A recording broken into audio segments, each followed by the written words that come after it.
മക്കളെ, അടുത്ത ഒരു ക്വസ്റ്റ്യൻ നമ്മളോട് സീറോ ഓഫ് ദി പോളിനോമിയൽ കണ്ടുപിടിക്കാൻ പറഞ്ഞു. ക്വസ്റ്റ്യൻ നോക്കാം, വളരെ ഈസിയാണ്. നമുക്കളോട് സീറോ ഓഫ് ദി പോളിനോമിയൽ നമ്മൾ കണ്ടുപിടിക്കണം.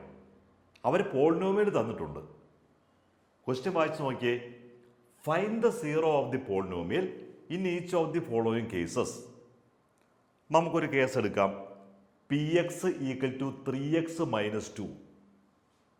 px അവർ തന്നിട്ടുണ്ട്. സീറോ ഓഫ് ദി പോളിനോമിയൽ കാണണം. അപ്പം നമുക്കറിയാം px equal to is equal to 3x minus 2. നമുക്കറിയാം എക്സിനൊരു വാല്യൂ കൊടുക്കുമ്പോൾ px സീറോ ആയാൽ ആ എക്സിന് കൊടുത്ത വാല്യൂ ആണ് പോളിനോമിയലിൻ്റെ സീറോ. ഇനി px തന്നിട്ട് ഇതിൻ്റെ സീറോ കാണാൻ പറഞ്ഞാൽ നമ്മൾ എന്താ ചെയ്യേണ്ടത്? നമുക്കറിയാം ഈ 3x മൈനസ് 2വിനെ സീറോ ആക്കുന്ന ഒരു വാല്യൂ എക്സിന് കിട്ടണമെങ്കിൽ ഇത്രയും ചെയ്താൽ മതി. ആ pxന് സീറോ അങ്ങ് ഇട്ട് കൊടുത്താൽ മതി. എന്നിട്ട് നമുക്ക് സോൾവ് ചെയ്യാം.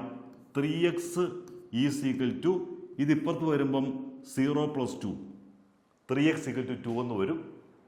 അപ്പോൾ എക്സ് ഈക്വൽ ടു 2/3. ഇത്രയേ ഉള്ളൂ. അതായത് എക്സിന് 2/3 കൊടുത്താൽ pxന് സീറോ കിട്ടും. ഇത്രയേ ഉള്ളൂ. ഇനി അടുത്ത ക്വസ്റ്റ്യൻ നോക്കിയേ.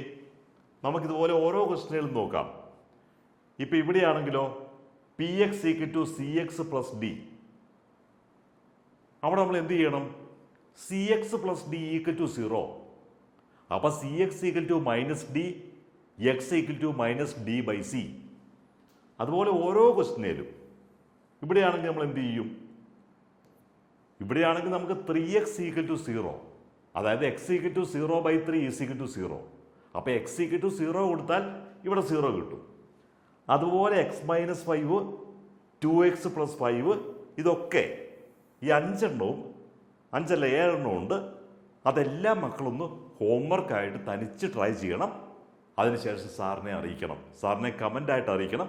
സാർ ഒരു കാര്യം പറയാം, എപ്പോഴും സാറ് ബേസിക് ഫണ്ടമെൻ്റലിലെ മുഴുവൻ കാര്യങ്ങളും ഇങ്ങനെ പഠിപ്പിച്ചുകൊണ്ടിരുന്നു കഴിഞ്ഞാൽ മക്കളത് കേട്ടുകൊണ്ട് മാത്രം ഇരുന്നാൽ അത് നമുക്ക് അതിൻ്റെ ഫ്ലോ കിട്ടത്തില്ല. സാറ് ബേസിക് കോണ്ടൻറ്റ് കൺസെപ്റ്റ് പറഞ്ഞു തരും. പിന്നെ മക്കൾ തനിച്ച് അത് പ്രാക്ടീസ് ചെയ്യണം. അതുപോലെ തന്നെ നിങ്ങളുടെ ക്ലാസ്സിൽ ടീച്ചർ പഠിപ്പിക്കുന്ന എല്ലാ കാര്യങ്ങളും നിങ്ങൾ സാറിൻ്റെ ഒപ്പം തന്നെ നോട്ട്സ് ആയിട്ട് എടുക്കുക. അപ്പോൾ സാറ് പഠിപ്പിക്കുന്ന വീഡിയോ ആദ്യം കണ്ടു കഴിയുമ്പം നിങ്ങൾക്ക് കോൺസെപ്റ്റ് പിടി കിട്ടും.